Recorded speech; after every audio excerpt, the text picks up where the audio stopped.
Imagine a king so rich his generosity crashed the economy. Now ask yourself, why haven't you heard of Mansa Musa, the richest man who ever lived?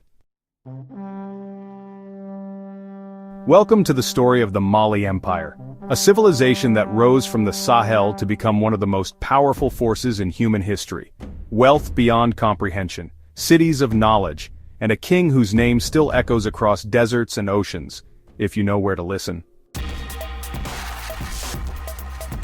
West Africa, 13th century.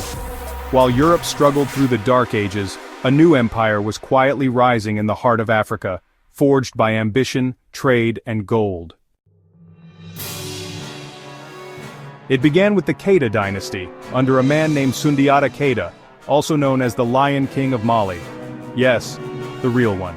Banished, hunted, and underestimated, Sundiata would return to defeat the oppressive Soso kingdom at the Battle of Kirina in 1235. He united warring tribes into one of Africa's greatest empires. Mali was born, and it was just getting started. Now let's talk wealth. Mali wasn't just rich, it was dripping in gold, quite literally. Mali controlled half the world's gold supply. Imagine just for a second one nation today having that much economic power. That's Mali in the 14th century.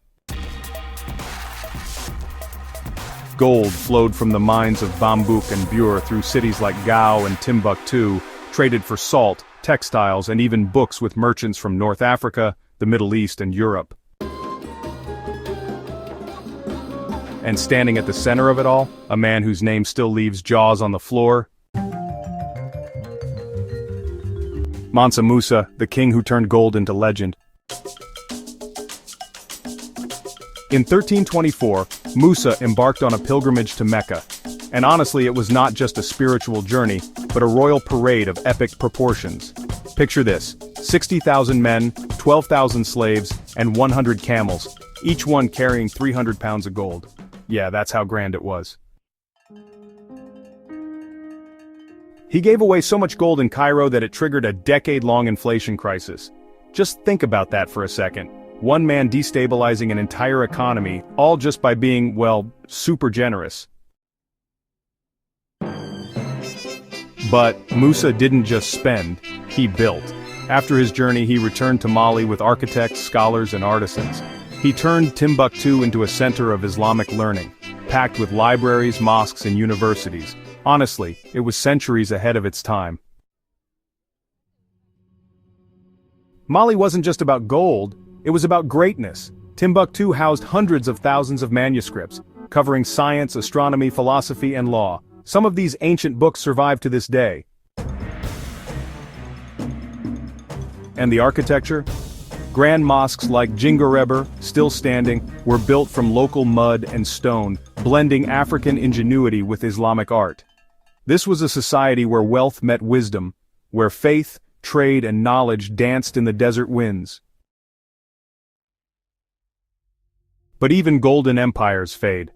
After Mansa Musa's death, succession disputes and rising rivals like the Songhai chipped away at Mali's power.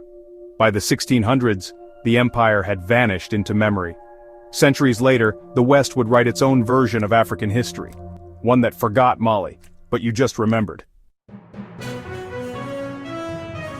If you thought Mali's story was incredible, wait until you hear about the Kingdom of Kush, Africa's pharaohs who once ruled Egypt.